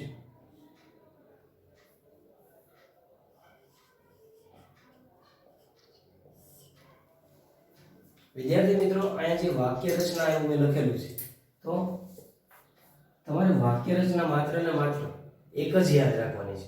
વિધાન વાક્યને યાદ રાખશો, વિધાનમાંથી તમને નકારને યાદ રહેશે, વિધાનમાંથી જ તે તમને સાદા પ્રશ્નાર્થને યાદ રહેશે. એવું ન સમજતા કે દરેક કાળમાં 3-3, 4-4 વાક્ય રચનાઓ યાદ રાખવી નહીં. માત્ર વિધાનને યાદ રાખો, વિધાન દ્વારા બીજી વાક્ય રચનાઓ પાકી કરવાની કોશિશ કરો. તો અહીંયા જોઈએ આપણે કે આ વાક્ય રચના કઈ રીતે બને છે. તો સૌપ્રથમ આપણે મૂકવાના છે સહાયકારક ક્રિયાપદ ડુ અથવા ડઝ. મિત્રો, આ બે જ યાદ રાખવાના છે કે આગળ સહાયકારક ક્રિયાપદ તરીકે આપણે સાદા પ્રશ્નાર્થમાં મૂકીએ છીએ. ત્યારબાદ તમને જે કીધું કે વિધાનની વાક્ય રચના શું છે એ લખી લો. કર્તા પ્લસ V1 પ્લસ કર્મ પ્લસ અન્ય શબ્દ, અને ત્યારબાદ છેલ્લે મૂકવાનો ક્વેશ્ચન માર્ક. એ ખાસ ભૂલવાનું નહીં. તો મિત્રો, આ રીતે જે આપણે વિધાન વાક્ય રચના યાદ રાખતા હતા કે કર્તા પ્લસ V1 કર્મ અને અન્ય શબ્દ, એમાં આપણે બે વસ્તુ એડ કરી કે વાક્ય રચના છેલ્લે પ્રશ્નાર્થ મૂકો અને આગળ ડુ ડઝ મૂકો, એટલે એ વાક્ય રચના જેની બનશે સાદા પ્રશ્નાર્થ વાક્યની. બીજી વસ્તુ એ તમને સમજાવવાની મિત્રો કે સાદા પ્રશ્નાર્થ વાક્યમાં પણ ક્રિયાપદને એસ કે એસ લાગતા નથી, માત્ર ક્રિયાપદનું મૂળ રૂપ એટલે કે V1 મુકાય છે. મિત્રો, એક્ઝામ્પલ થી આપણે સમજીએ આ વાક્ય રચના આગળ. Aman likes stories. અમન લાઈક સ્ટોરીઝ. આપણે એક સામાન્ય વાક્ય મિત્રો મૂક્યું છે કે અમનને વાર્તાઓ પસંદ છે. તો વિદ્યાર્થી મિત્રો, આ વિધાન વાક્ય છે. આ વિધાન વાક્યને આપણે શેમાં ફેરવવાનું છે તો કે પ્રશ્નાર્થ વાક્યમાં. કેવું પ્રશ્નાર્થ તો કે સાદા પ્રશ્નાર્થ વાક્યમાં એને ફેરવવું છે. તો આપણે જેમ જોયું કે વાક્ય રચના છે એનાથી શરૂ કરીએ. સૌપ્રથમ ડુ કે ડઝ મૂકાશે એ કોની મુજબ મૂકવા તો કે વાક્યમાં રહેલા કર્તા મુજબ. આપણે જોયું હતું કે નકાર વાક્યમાં ડુ ડઝ નો ઉપયોગ કઈ રીતે કરતા હતા કે હી શી ઇટ સાથે ડઝ, જ્યારે આઈ વી અને you I we you they સાથે ડુ. તો અહીંયા તમે જુઓ કે અમન લખ્યું છે એટલે અમન છે એ ત્રીજો પુરુષ એકવચન છે. તો ત્રીજા પુરુષ એકવચન સાથે આપણે કોને મૂકીએ છીએ ડઝ ને. એટલા માટે મિત્રો અહીંયા મૂકશું પહેલા ડઝ. ત્યારબાદ કરતા લખો તો કે ડઝ અમન V1 મૂકશું તો કે V1 અહીંયા લાઇક્સ લખ્યું છે. આપણે એસ કે es પ્રશ્નાર્થમાં લગાડવાનું નથી એટલા માટે મિત્રો અહીંયા લાઇક જ લગાય છે. માત્ર V1 એસ કે es લાગશે નહીં, જે ક્રિયાપદને આપણે વિધાનમાં લગાડતા હતા. Does Aman like stories. અને અહીંયા વાર્તાઓનું બહુવચન માટે અહીંયા આપણને શબ્દ આપ્યો છે IES. વિદ્યાર્થી મિત્રો એને તમારે કોઈ ચેન્જીસ કરવાના નથી, એ જેમ છે એમ લખવાના. માત્ર ક્રિયાપદનો s કે es છે મિત્રો એને જ આપણે દૂર કરીએ છીએ. તો જેમ આપણે કીધું એમ કે સાદા પ્રશ્નાર્થ વાક્ય બનાવવા માટે સહાયકારક ક્રિયાપદ છે એ પ્રશ્નાર્થની શરૂઆતમાં મુકાય છે. અહીંયા પ્રશ્નાર્થની શરૂઆતમાં આપણે ડુ અથવા ડઝ ને મૂકવાના હોય છે. અને ડુ ડઝ કોની મુજબ મુકાય છે તો કે વાક્યમાં રહેલા કર્તા મુજબ આપણે ડઝ મૂક્યું છે. હવે ત્રીજો મુદ્દો તમે સમજો કે આ પ્રકારના પ્રશ્નાર્થ વાક્યોના જવાબ ટૂંકમાં યસ અથવા નો વડે આપી શકાય છે. તો અહીંયા પ્રશ્ન સમજો કે અમન ને વાર્તાઓ ગમે છે. Does Aman likes stories. અમનને વાર્તાઓ ગમે છે. તો આનો જવાબ આપણે ગુજરાતીમાં પણ શું દઈએ? હા તેને ગમે છે, ના તેને નથી ગમતી. તો જ્યારે આપણે જવાબ દઈશું ત્યારે એ વ્યક્તિનું નામ પણ બોલતા નથી, માત્ર એ વ્યક્તિ જે પ્રશ્નાર્થમાં જેનો આપણે એક વખત ઉલ્લેખ કરી દીધો છે એના માટે આપણે સર્વનામ લખશું. હા તેને ગમે છે. તે એટલે કોણ તો કે હી. એટલે કે શરૂઆત આપણે કરી યસ થી. તો આવો જવાબ યસ થી કઈ રીતે લખાય તો કે યસ હી. અને ગમે છે એવું કહેવા માટે મિત્રો માત્ર તમારે મૂકવાનું છે સહાયકારક ક્રિયાપદ જે આપેલું જ છે તમને પ્રશ્નાર્થમાં. Yes he does. અને અહીંયા આનો મતલબ થાય છે હા તેને ગમે છે. આને કહેવાય છે ટૂંકમાં હકાર. વિદ્યાર્થી મિત્રો આ જવાબને કહેવાય છે ટૂંકમાં હકાર જવાબ. આવી જ રીતે ટૂંકમાં નકારી જવાબ હોય છે. કદાચ જો એને ન ગમતી હોય તો આપણે શું કહી શકીએ કે ના તેને ગમતી નથી. તો શું લખાય? નો હી. અને ત્યારબાદ ડઝ નોટ નું જે ટૂંકું રૂપ છે ને એ જ લખવાનું રહે છે મિત્રો. ડઝન્ટ જેને આપણે કહીએ છીએ ત્યાં તમે ડઝ નોટ નહીં લખી શકો કારણ કે જવાબ ટૂંકમાં લખવાનો છે. તો ડઝ નોટ નું ટૂંકું રૂપ થાય છે ડઝન્ટ. અહીંયા બંને વાક્યમાં જે હી લખ્યો છે અમન માટે લખ્યો છે કારણ કે ઓલરેડી પ્રશ્ન પૂછનાર વ્યક્તિ પ્રશ્ન પૂછ્યો છે અને સાંભળનાર વ્યક્તિ જાણે છે કે હી એટલે કોણ. એટલા માટે અહીંયા અમન માટે હી લખ્યું છે. કદાચ અહીંયા કોઈ ગર્લનું નામ હોય, કોઈ છોકરીનું તો શી લખે. જો કોઈ બહુવચન નામ હોય તો આપણે ધેય મૂકે. બરોબર. તો અહીંયા આપણે સર્વનામ મૂકવાના છે. હી શી ઇટ અથવા ધેય જેવા સર્વનામો.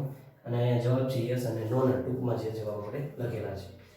વિદ્યાર્થી મિત્રો આ એક એક્ઝામ્પલ જે જોયું એવા જ આપણે બે એક્ઝામ્પલ આગળ જોઈએ આમાં ને આમાં.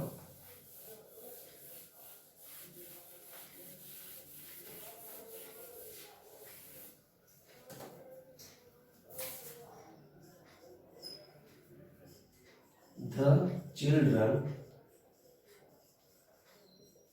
play in the park. અહીંયા આપણને એક વિધાન વાક્ય આપ્યું છે the children play in the park. છોકરાઓ પાર્કમાં રમે છે. તો આ સાદા વર્તમાન કાળનું વાક્ય છે એમ કઈ રીતે તમે કહી શકો તો કે children કરતા ત્યારબાદ મૂળરૂપ play. તો કરતા પછી મૂળરૂપ એટલે સબ્જેક્ટ પ્લસ V1. આ વાક્ય રચના કેવી બની તો કે સબ્જેક્ટ પ્લસ V1. આ શું દર્શાવે મિત્રો તો કે સબ્જેક્ટ પ્લસ V1 છે એ આપણે દર્શાવે છે કે વાક્ય વિધાન સાદા વર્તમાન કાળનું વિધાન વાક્ય છે.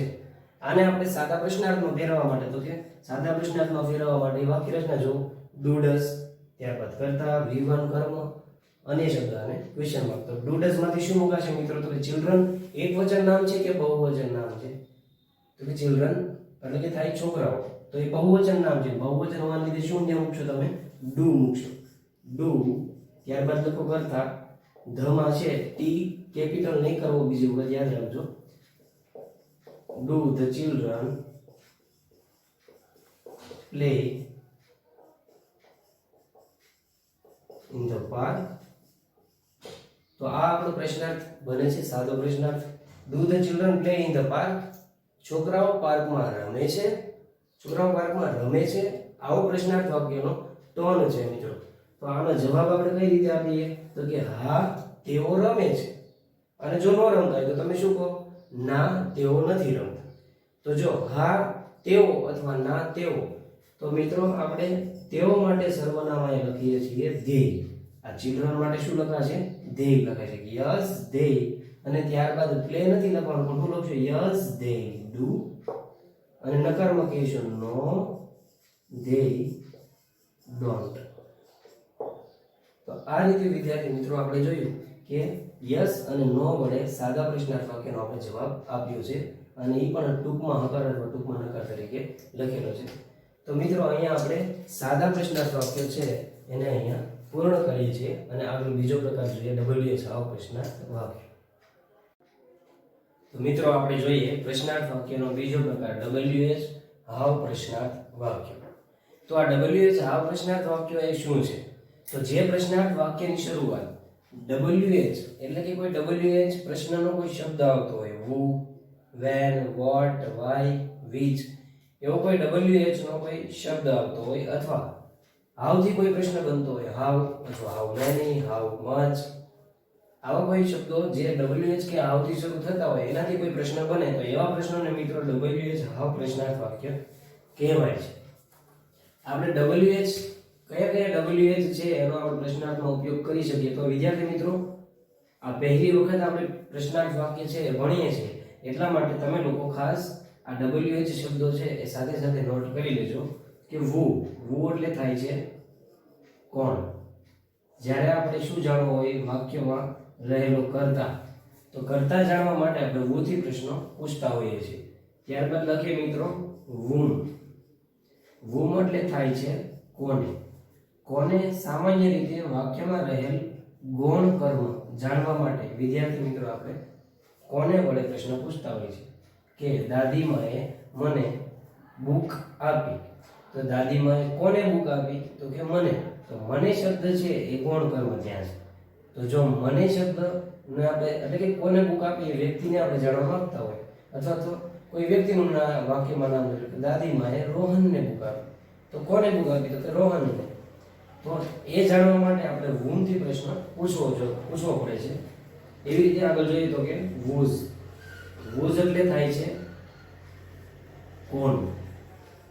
વિદ્યાર્થી મિત્રો whose એ માલિકી જાણવા માટે કે માલિકી પૂછવા માટેનો પ્રશ્ન છે.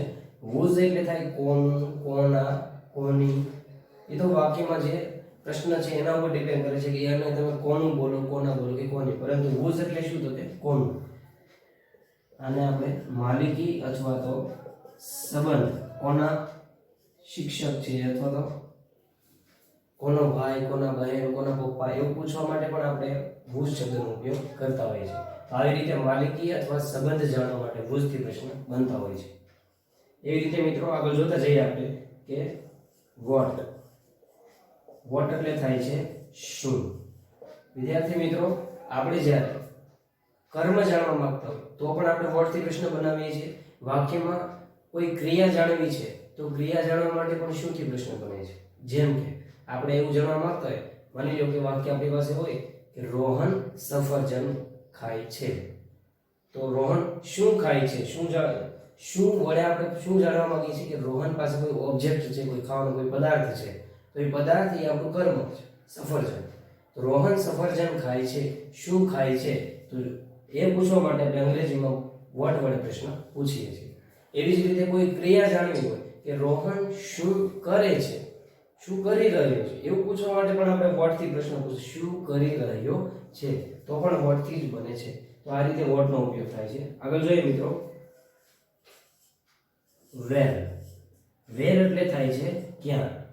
વિદ્યાર્થી મિત્રો આપણે જ્યારે સ્થળ જાણવું હોય, કોઈ ક્રિયા છે એ ક્યાં થઈ રહી છે, થશે અથવા થઈ હતી, એવી રીતે આપણે કોઈ સ્થળ વિશે પ્રશ્ન પૂછવા માંગતા હોય તો સ્થળ જાણવા માટે where વડે પ્રશ્ન પૂછાય છે. where એટલે મિત્રો થાય છે ક્યાં. આગળ જોઈએ તો where પછી છે when. જ્યારે આપણે વેન વડે પ્રશ્ન પૂછીએ ત્યારે વેન નો મતલબ થાય છે ક્યારે. એનો મતલબ આપણે કોઈ ક્રિયાનો સમય જાણવા માંગતા હોય છે. જ્યારે કોઈ ક્રિયાનો સમય આપણે જાણવો હોય ત્યારે પ્રશ્ન પૂછીએ છીએ વેન થી. ત્યારબાદ મિત્રો જોઈએ which. which એટલે થાય કઈ. જ્યારે આપણે વિકલ્પોની પસંદગી કરવી હોય ત્યારે આપણે which વડે પ્રશ્ન પૂછી શકીએ. અહીંયા કયું લખ્યું છે તો માત્ર કયું એવું ન સમજવું. ગુજરાતીમાં કયું, કયા, કઈ એમ પણ થાય છે, પણ એ વાક્ય ઉપર આધાર રાખે છે મિત્રો. જેમ અહીંયા આપણે જોયું વોઝ એટલે કોનું, તો કોનું ન સમજવું, કોનું, કોના, કોની એવો પણ એનો અર્થ થાય. એવી જ રીતે અહીંયા કયું, કયા, કઈ એવા અર્થમાં તમે લઈ શકો. તો મિત્રો આપણે જોઈએ who, whom, whose, what, where, when, which અને આગળ જોઈએ કે why. why એટલે મિત્રો શું થાય છે તો કે શા માટે. આપણે why નો ઉપયોગ ક્યારે કરીએ છીએ? જ્યારે આપણે શું જાણવું હોય તો કે કારણ જાણવું. કોઈ ક્રિયાનું કારણ જાણવા માટે આપણે why વડે પ્રશ્ન પૂછતા હોઈએ છીએ. તો આવી રીતે વિદ્યાર્થી મિત્રો આપણે જોઈ શકીએ છીએ કે 1 2 3 4 5 6 7 અને 8 આ 8 WH પ્રશ્નાર્થ શબ્દો અહીંયા આવી ગયા છે. આ 8 વિદ્યાર્થી મિત્રો તમે નોટ કરી લો WH પ્રશ્નાર્થ શબ્દો કે જેના વડે આપણે પ્રશ્ન પૂછીએ છીએ. who તો કે કરતા જાણવા માટે. જ્યારે કરતા આપણે કોઈ ક્રિયાનો જાણવો હોય કે રોહન સફરજન ખાય છે, તો રોહન ને કરતા તરીકે આપણે પૂછવા માંગતા હોય કે કોણ સફરજન ખાય છે કોઈ, તો ત્યાં કરતા તરીકે આપણે જાણવા માટે પ્રશ્ન who થી પૂછ્યું કે કોણ સફરજન ખાય છે. would eats an apple. પછી whom એટલે કે કોને, whose તો કે કોનું, what શું, where ક્યાં, when ક્યારે, which કયું અને why એટલે શા માટે. આ 8 WH પ્રશ્નો છે, ખાસ તમે ધ્યાન આપજો. આ WH આપણે જોયા. આપણે હાઉ થી પણ અમુક એવા શબ્દો જોઈએ કે કેવા શબ્દો વડે પ્રશ્ન હાઉ થી બનતા હોય છે. તો મિત્રો હાઉ એટલે થાય કેવું. હાઉ એટલે થાય છે કેવું. જ્યારે આપણે કોઈ પદાર્થ કે કોઈ વસ્તુ કે કોઈ ચીજ વસ્તુ અથવા કોઈ વ્યક્તિ કેવો છે, કેવી છે એવું જાણવું હોય તો હાઉ વડે આપણે પ્રશ્ન પૂછી શકીએ. પછી હાઉ એટલે બીજો અર્થ તમે જુઓ તો એનો કેવી રીતે એમ પણ થાય છે કે કોઈ વ્યક્તિ કોઈ કાર્ય કરે છે તો એ કાર્ય કેવી રીતે તેણે કર્યું. જ્યારે આપણે જાણવા માંગતા હોય કે તેણે કોઈ કાર્ય કેવી રીતે કર્યું, તો કેવી રીતે માટે પણ તમે હાઉ વડે પ્રશ્ન પૂછી શકો. તો હાઉના બે મતલબ છે અને બે ઉપયોગો છે. એક છે કેવું, તો કે પદાર્થ, વસ્તુ કે વ્યક્તિ કેવો છે એ જાણવા માટે, અને કેવી રીતે તો કોઈ ક્રિયા કેવી રીતે થશે અથવા થવાની એવું જાણવા માટે પણ હાઉથી પ્રશ્ન બને છે. ત્યારબાદ મિત્રો જોઈએ તો કે હાઉ મેની એટલે થાય કેટલા. જ્યારે આપણે કોઈ વસ્તુ પદાર્થ કે વ્યક્તિની સંખ્યા જાણવી હોય ત્યારે આપણે હાઉ મેની એટલે કે કેટલા વડે પ્રશ્ન પૂછી શકીએ છીએ. કે કેટલી સ્કૂલ છે, કેટલા વિદ્યાર્થીઓ છે, કેટલી બુક્સ છે એવું જાણવા માટે આપણે હાઉ મેની થી પ્રશ્ન પૂછી શકાય છે. એવી જ રીતે મિત્રો છે હાઉ મચ. હાઉ મચ એટલે થાય છે કેટલું. જ્યારે આપણે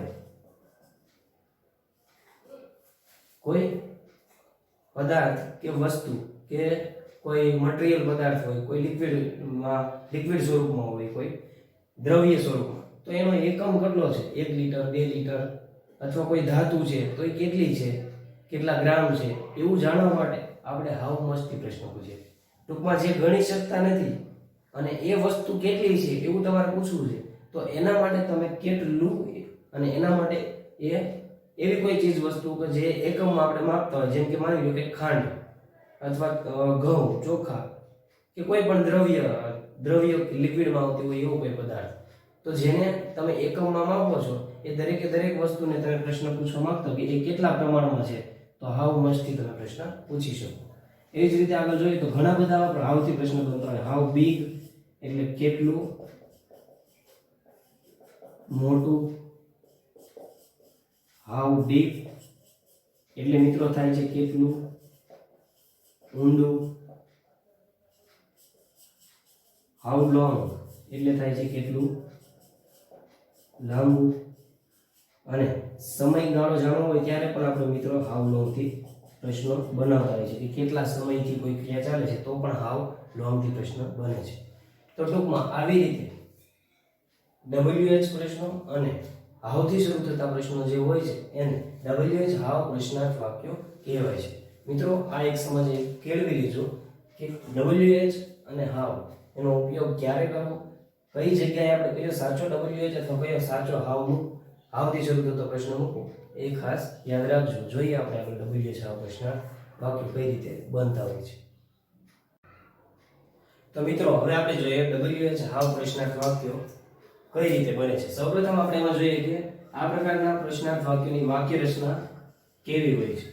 વિદ્યાર્થી મિત્રો, વાક્ય રચના છે એ કોઈ પણ કાળ છે એ શીખવામાં મદદરૂપ બને છે.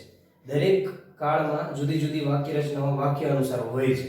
આ વાક્ય રચનાઓ જ્યારે પાકી થઈ જાય પછી તમારે વાક્ય રચના જોવાની પણ જરૂર નથી પડે, પરંતુ શીખવા માટે ખાસ તમારે વાક્ય રચના પાકી કરવી પડશે મિત્રો.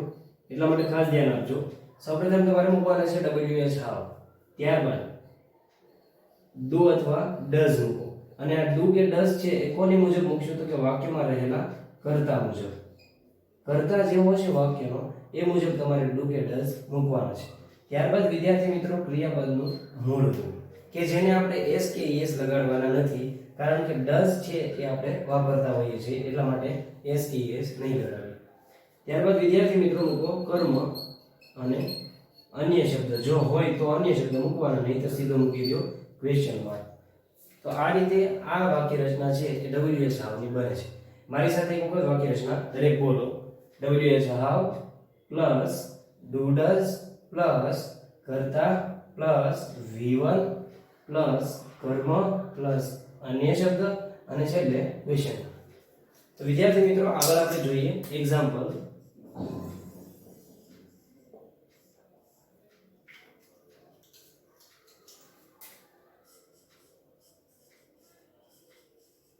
Rohan goes to the library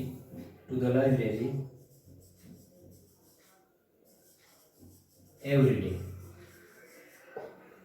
વિદ્યાર્થી મિત્રો અહીંયા એક વાક્ય મેં લખેલું છે Rohan goes to the library every day. આપણે અંડરલાઈન કરીએ રોહનના નામની નીચે. આવી રીતે તમને પ્રશ્ન પૂછાતા હોય છે પરીક્ષામાં કે અંડરલાઈન આપી હોય, એક વિધાન વાક્ય આપ્યું ને એમાં અંડરલાઈન આપ્યું. તો હવે આના પ્રશ્નાર્થ વાક્યમાં આપણે આ વિધાનને ફેરવવાનું છે. તો અંડરલાઈન કરેલો પાર્ટ છે એ વાક્યમાં કયો ભાગ છે તો એ કર્તા છે. લાઇબ્રેરીએ દરરોજ કોણ જાય છે એવો પ્રશ્ન બને તો આ કર્તાને દૂર કરીને આ પ્રકારનો પ્રશ્ન આપણે બનાવી શકીએ છીએ. પેલું કામ છે તમે ગુજરાતીમાં પ્રશ્ન બનાવો કે લાઇબ્રેરીએ દરરોજ કોણ જાય છે. કોઈ પણ વાક્ય આપેલું હોય તો આપેલા વાક્યને પહેલા ગુજરાતીમાં પ્રશ્ન કઈ રીતે બને અને અંડરલાઈન કરેલો શબ્દ કેવી રીતે દૂર થાય અને યોગ્ય પ્રશ્ન બને એ કરો. ત્યારબાદ વિદ્યાર્થી મિત્રો તમે મૂકો WH કે હાવ. તો કોણ માટે આપણે શું મૂકશું તો કે વુ. ખાસ તમને પહેલું એક્ઝામ્પલ હું એટલા માટે સમજાવું છું કારણ કે આ વાક્ય રચના કરતા જુદું છે. ધ્યાન આપજો. વુ, ત્યારબાદ આપણે સીધું મૂકવાનું રહે છે goes. હવે તમને પ્રશ્ન થશે કે વાક્ય રચનામાં તો WH એટલે કે વુ જે આપણે મૂક્યું, ત્યારબાદ ડુ કે ડઝ આવવું જોઈએ એવું તમને પ્રશ્ન થાય. પરંતુ મિત્રો જ્યારે પ્રશ્નાર્થ વાક્ય વુ થી બને છે ત્યારે આપેલી વાક્ય રચના છે એને આપણે અનુસરવાની નથી. એ રીતે પ્રશ્ન વુ થી બનતા નથી. વુ છે એનાથી જ્યારે તમે પ્રશ્ન બનાવો ત્યારે તમારી પાસે કોણ નથી હોતો તો કે વાક્યમાં રહેલો કર્તા જ નથી હોતો. વાક્યના કર્તાને તો આપણે જાણવા માંગતા હોય છે. જો તમે કર્તાને જાણવા માંગો છો તો તમે ડુ કે ડઝ ન મૂકી શકો, કેમ કે તમારી પાસે કર્તા નથી તો ડુ ડઝ કેવી રીતે હોઈ શકે. એટલા માટે મિત્રો તમારે WH મૂકીને સીધું શું મૂકવાનું છે વાક્યમાં રહેલું V1 મૂકવાનું છે. જ્યારે પ્રશ્નાર્થ વાક્ય વુ થી બને ત્યારે WH પછી તમારે સીધું મૂકવાનું છે ક્રિયાપદનું મૂળ રૂપ. તો વુ પછી વિદ્યાર્થી મિત્રો અહીંયા મેં મૂક્યું છે મૂળ રૂપ ગો. પણ બીજી વસ્તુ અહીંયા V1 કીધું છે. મેં જેમ કહ્યું એમ આ વાક્ય રચના લાગુ પડશે નહીં. જ્યારે વુ થી બને ત્યારે V1 તો મૂકવો જ છો, પણ એને S કે ES જે લાગે છે એ ફરજિયાત લગાડવાના છે. વુ થી પ્રશ્ન બને ત્યારે ડુ ડઝ નથી લાગતા, કર્તા નથી મુકાતો અને ક્રિયાપદને ફરજિયાત S કે ES પ્રત્યે સાદા વર્તમાન કાળમાં લાગે છે. યાદ રાખવું મિત્રો, who goes to the library every day. તો આવી રીતે આ પ્રશ્ન બને છે. તો મિત્રો એક નોંધ છે એ ખાસ યાદ રાખજો, એવું લાગે તો નોટ કરી લો કે ભૂથી પ્રશ્ન પૂછાય ત્યારે ડુ કે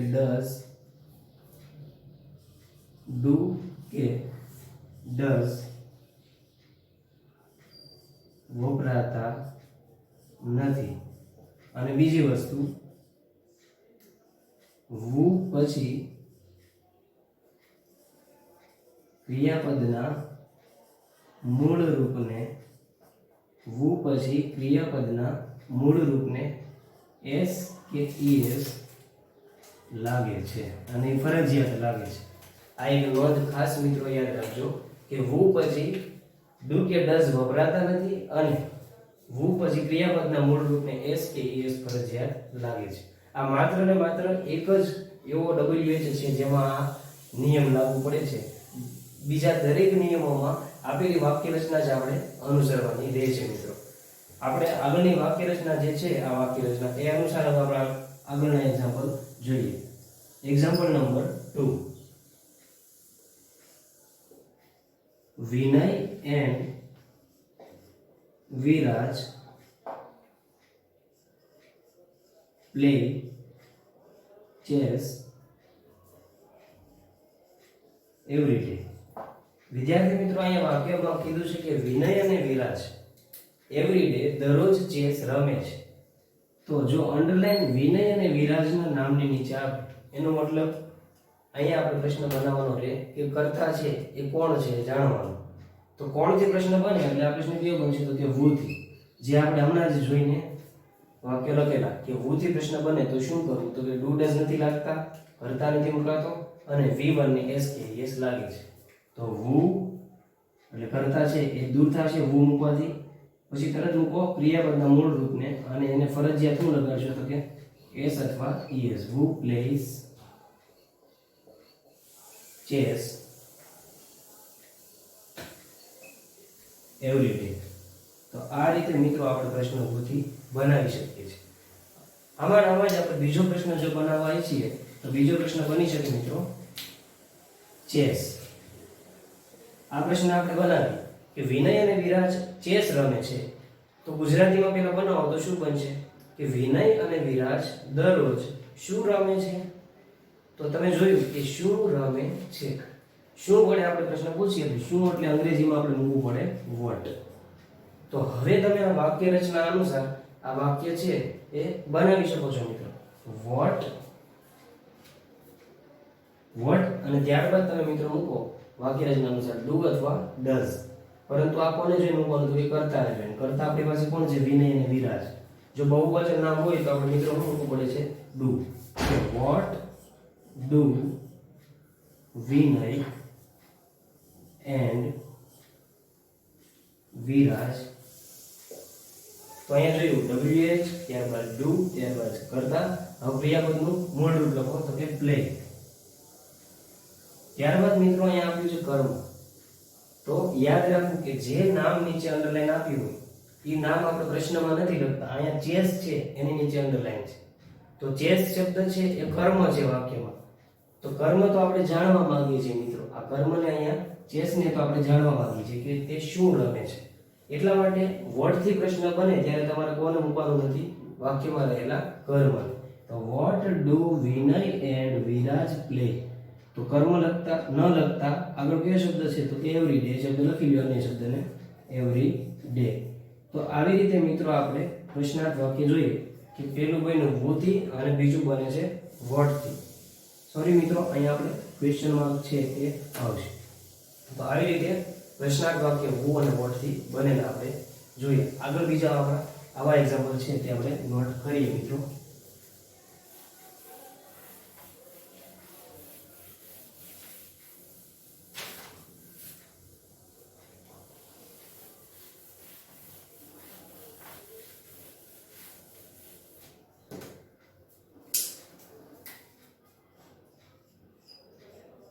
Karan goes to village every week. દર અઠવાડિયે કરણ ગામડે જાય છે. તો આમાંથી આપણે પ્રશ્ન બનાવીએ કે કરણના નામ નીચે અંડરલાઈન હોય મિત્રો. તો પહેલો પ્રશ્ન ક્યાંથી બને છે? તો કે who થી બનશે. who, ત્યારબાદ who થી બને પછી શું મૂકવાનું કે ફરજિયાત ક્રિયાપદનું s કે es વાળું રૂપ. who goes to village every week. એટલે આવી રીતે જ્યારે who થી પ્રશ્ન બને ત્યારે આપણે do does વગર પ્રશ્નને બનાવી શકીએ છીએ. બીજી અંડરલાઈન વિદ્યાર્થી મિત્રો આપણને આપી ગઈ હોય કદાચ વિલેજના નામની છે. તો આ પ્રશ્ન ક્યાંથી બનાવો? તો આપેલું વાક્ય છે ને ગુજરાતી એવું જોયું કે ગામડે જાય છે. પ્રશ્ન બનાવો ગુજરાતીમાં શું થશે કે કરણ દર અઠવાડિયે ક્યાં જાય છે? તો ક્યાં જાય છે, ક્યાં શબ્દને આપણે અંગ્રેજીમાં લખીએ તો શું લખી શકાય? તો કે where.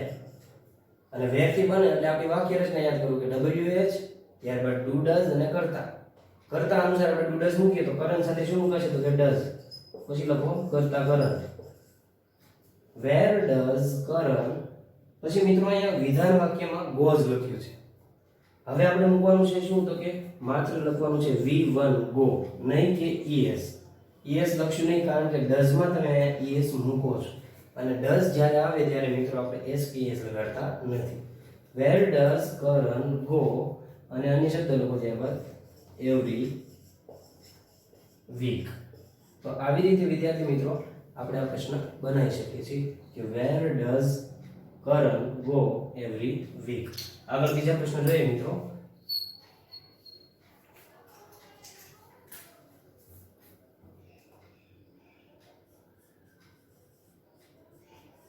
Amita makes a cake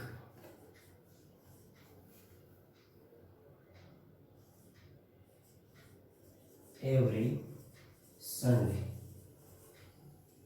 અહીંયા આપણને કહ્યું છે કે Amita max a cake every Sunday, કે અમિતા દર રવિવારે કેક છે એ બનાવે છે. તો વિદ્યાર્થી મિત્રો આ વાક્યને આપણે પ્રશ્નાર્થ વાક્ય બનાવવા માટે અંડરલાઈન ક્યાં આવે એ જોવી પડે છે. તો અંડરલાઈન જોઈએ અ કેક, પછી તો કે નામની નીચે અંડરલાઈન અમિતા એટલે કે કર્તાની નીચે અંડરલાઈન અને એવરી સન્ડે. તો આ ત્રણ પ્રશ્નો છે એ આપણે આ વાક્યને બનાવવાના છે. તો પહેલો પ્રશ્ન બનાવીએ જે પહેલી અંડરલાઈન છે અમિતા માટે. તો કર્તા જાણવા માટે આપણે પ્રશ્ન બનશે who થી. who, ત્યારબાદ ક્રિયાપદનું સીધું રૂપ મૂકી દો અને એને SES ફરજિયાત લગાડો મિત્રો. who makes a cake every Sunday. તો આવી રીતે આ who થી પ્રશ્ન બનશે. આગળ આપણે જોઈએ બીજો પ્રશ્ન. તો બીજી અંડરલાઈન છે અ કેક. તો કેક બનાવે છે. તો પ્રશ્ન ગુજરાતીમાં શું બને કે શું બનાવે છે, અને શું એટલે આપણું અંગ્રેજીમાં આને આપણે લખીએ વોટ.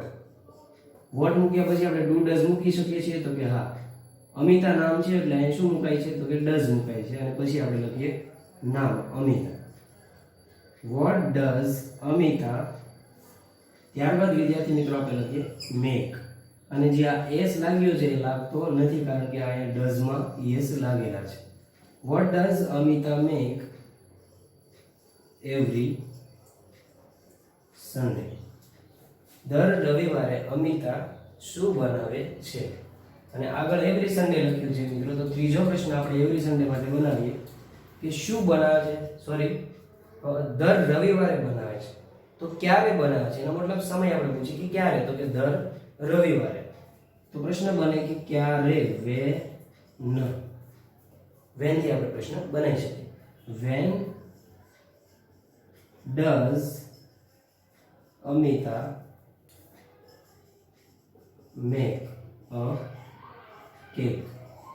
તો આવી રીતે વિદ્યાર્થી મિત્રો આપણે વેન થી પ્રશ્ન છે એ બનાવી શકીએ છીએ કે આપણે સમય દર રવિવારે સમય હતો જાણવા માટે આપણે વેન થી પ્રશ્ન બનાવેલો છે. તો મિત્રો આપણે અહીંયા જોયા કે WH હાવથી પ્રશ્નો કઈ રીતે બને છે, પરંતુ એમાં માત્ર આપણે WH પ્રશ્નો જ છે એ જોયા છે. આગળ આપણે હાવથી પણ અમુક પ્રશ્નો એવા છે જે કઈ રીતે આપણે બનાવી શકીએ એ જોઈએ.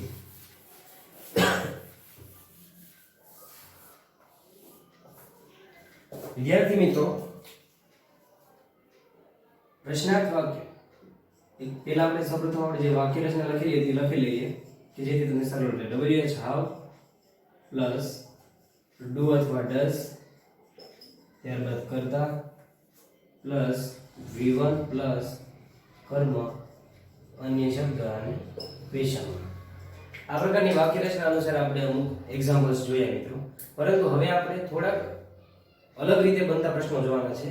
જે પ્રશ્નની વાત કરીએ તો એક્ઝામ્પલથી તમને સમજાવું.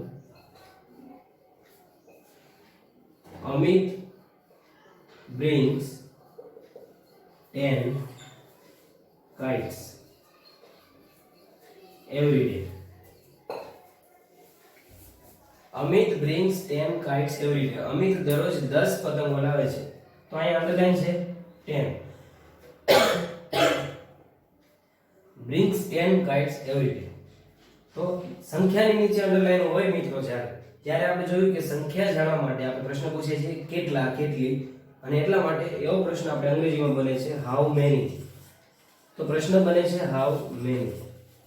મારે તમને સમજાવવાનું એ છે કે જ્યારે આપણે પ્રશ્નાર્થ વાક્યોની શરૂઆત how many, how much, which અથવા whose થી થાય ત્યારે વાક્ય રચના જે આપણે જોઈ એ વાક્ય રચના કરતાં થોડીક અલગ વાક્ય રચના હોય છે.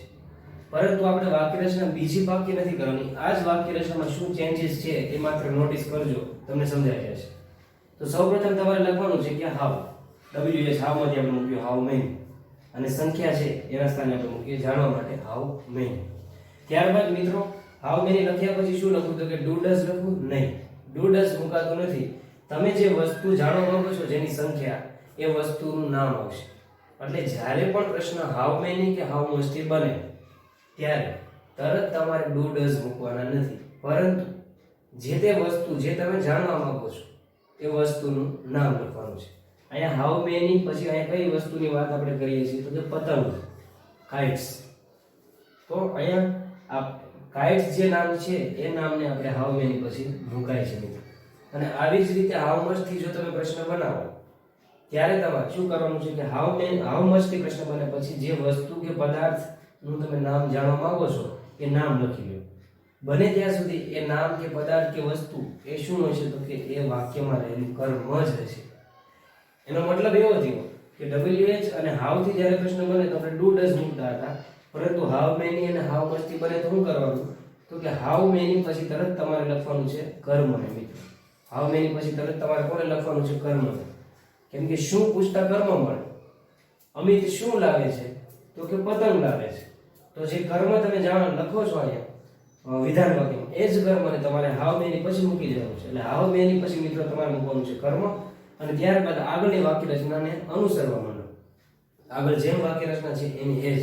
એટલે જ હું તમને કહું છું કે બીજી પાકી કરવાની જરૂર નથી. આ જ વાક્ય રચના યાદ રાખો કે કર્મને જે આપણે પ્રશ્નાર્થમાં છેડે લખીએ છીએ એને આપણે લખવાનું છે હાઉ મેની ની પછી તરત. એટલે હાઉ મેની કાઇટ્સ, ત્યારબાદ ડુ ડઝ છે કરતા અનુસાર મૂકીએ તો અમિત છે એટલે શું મૂકાશે?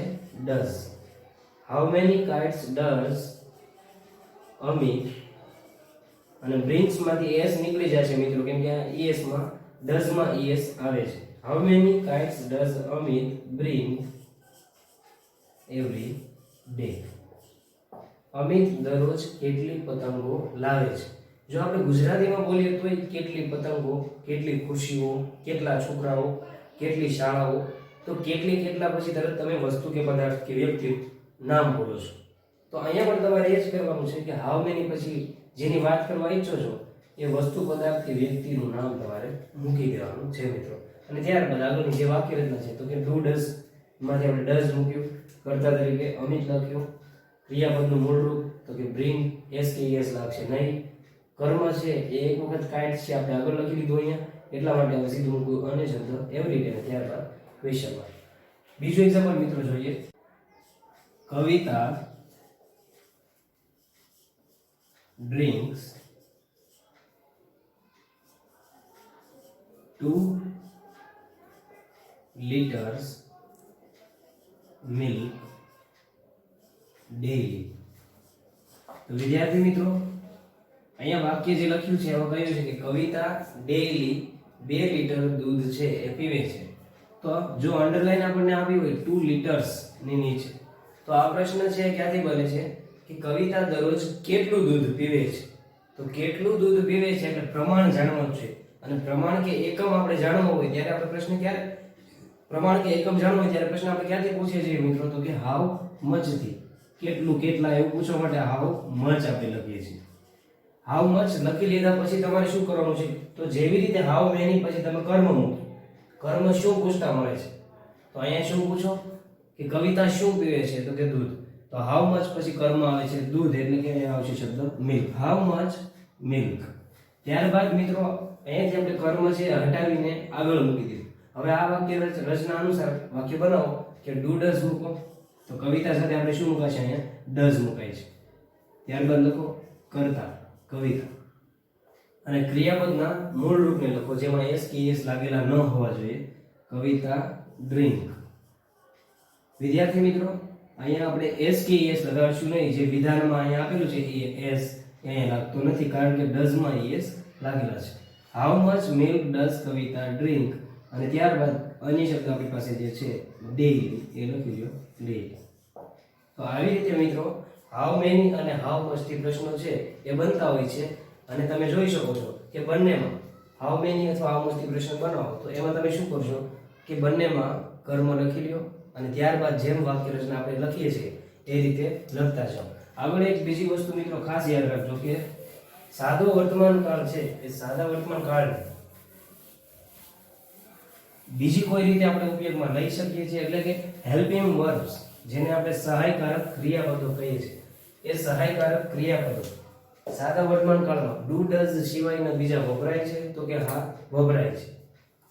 મિત્રો યાદ રાખવું, ટુ બી ના રૂપો સહાયકારક ક્રિયાપદ તરીકે સાદા વર્તમાન કાળમાં વપરાય છે. ટુ બી ના એમ, ઇઝ અને આર, આ ત્રણ રૂપો છે એ સાદા વર્તમાન કાળમાં આપણે વાપરી શકીએ છીએ જ્યારે આપણે વસ્તુ, પદાર્થ કે વ્યક્તિનું અસ્તિત્વ દર્શાવવા માંગતા હોય. વસ્તુ, પદાર્થ કે વ્યક્તિ શું છે એવું દર્શાવવું હોય ત્યારે આપણે સાદા વર્તમાન કાળમાં એમ, ઇઝ, આર નો ઉપયોગ કરીએ છીએ. અને બીજું ક્યારે, તો કે જ્યારે આપણે કોઈ વ્યક્તિની જોબ એટલે કે કોઈનો વ્યવસાય દર્શાવવો છે, તો વ્યવસાય દર્શાવવા માટે પણ આપણે એમ, ઇઝ, આર નો ઉપયોગ કરીએ છીએ. એક્ઝામ્પલ તરીકે રોહનભાઈ ઇઝ અ ડોક્ટર. તો વિદ્યાર્થી મિત્રો અહીંયા આપણે ઇઝ નો ઉપયોગ કર્યો છે. કાળ સાદો વર્તમાન કાળ છે, એમ છતાં આપણે અહીંયા ટુ બી નું રૂપ ઇઝ છે એ વાપરીએ છીએ, કેમ કે સાદા વર્તમાન કાળમાં એમ, ઇઝ, આર નો ઉપયોગ થાય છે. રોહનભાઈ ડોક્ટર છે, તો છે કહેવા માટે આપણે ઇઝ મૂકીએ. કદાચ બહુવચનમાં કેવું હોય કે બે વ્યક્તિઓ હોય, રોહનભાઈ અને મોહનભાઈ, તો આપણે આર મૂકવાનું ત્યાં, અને આવી રીતે એમ, ઇઝ, આર નો ઉપયોગ કરી શકીએ. ત્યારબાદ તો કે the earth is round. Prithvi round છે, ગોળ છે, તો ત્યાં પણ તમે ઇઝ મૂકીને સનાતન સત્ય દર્શાવો છો. તો આવી રીતે સાદા વર્તમાન કાળમાં આપણે ઇઝ કે અથવા એમ, ઇઝ, આર નો ઉપયોગ કરીએ છીએ. તો મિત્રો અસ્તિત્વ દર્શાવવા કે કોઈ વ્યક્તિનો વ્યવસાય કે કોઈનું રહેઠાણ દર્શાવવું હોય તો પણ આપણે વિદ્યાર્થી મિત્રો સાદો વર્તમાન કાળનો ઉપયોગ કરીએ છીએ. I am a student. હું વિદ્યાર્થી છું, તો એવું કહેવા માટે આપણે લખ્યું I am a student. તો આ વાક્ય પણ સાદા વર્તમાન કાળનું વાક્ય છે. મિત્રો જેમ ટુ બી નું રૂપ છે એ વપરાય છે, એવી જ રીતે ટુ હેવ નું રૂપ પણ સાદા વર્તમાન કાળમાં આપણે વાપરી શકીએ છીએ. જ્યારે આપણે માલિકી દર્શાવવા માંગતા હોય ત્યારે મિત્રો આપણે હેવ અથવા હેઝ નો ઉપયોગ કરી શકીએ છીએ જ્યારે આપણે માલિકી દર્શાવીએ. માની લો કે તમે એવું કહેવા માંગો કે મારી પાસે બે મોબાઈલ છે, તો તમે કહી શકો I have to mobile phone. તો જે માલિકી તમે દર્શાવો છો હેવ નો ઉપયોગ કરીને, એ પણ સાદો વર્તમાન કાળ દર્શાવે છે. કદાચ તમારે કેવું કે બે નથી, તો નકાર વાક્યમાં એવું બને કે I have not two mobile phone. મિત્રો આગળ જોઈએ, she has a beautiful dress. તેણીની પાસે સુંદર ડ્રેસ છે. તો અહીંયા આપણે હેઝ મૂકી ની પાસે હોવું એ દર્શાવવા માટે મિત્રો આપણે ટુ હેવ નું રૂપ મૂક્યું છે. આ હેવ અને હેઝમાં હેઝ કોની સાથે મુકાય તો કે હી શી અને ઈટ સાથે હેઝ વપરાય છે. હી શી ઈટ સાથે હેઝ વપરાય છે અને વધેલી દરેકે દરેક સર્વનામ સાથે હેવ વપરાય છે. તો આ અન્ય ઉપયોગો હતા જે તમારે ખાસ જાણકારી માટે જરૂરી છે, એટલા માટે આપણે છેલ્લે આને લીધા છે મિત્રો. ફરી એકવાર કહી દઉં, ટુ બી ના એમિઝારના રૂપો સાદો વર્તમાનકાળમાં વપરાય છે અસ્તિત્વ અને વ્યવસાયને એવું દર્શાવવા માટે, અને ટુ હેવ ના રૂપો માલિકી દર્શાવવા માટે પણ આપણે વાપરી શકીએ છીએ સાદા વર્તમાનકાળમાં. તો વિદ્યાર્થી મિત્રો, આગળના લેક્ચરમાં ફરી મળશું નવા ટેન્સની સાથે. ત્યાં સુધી ગુડ બાય, જય હિન્દ.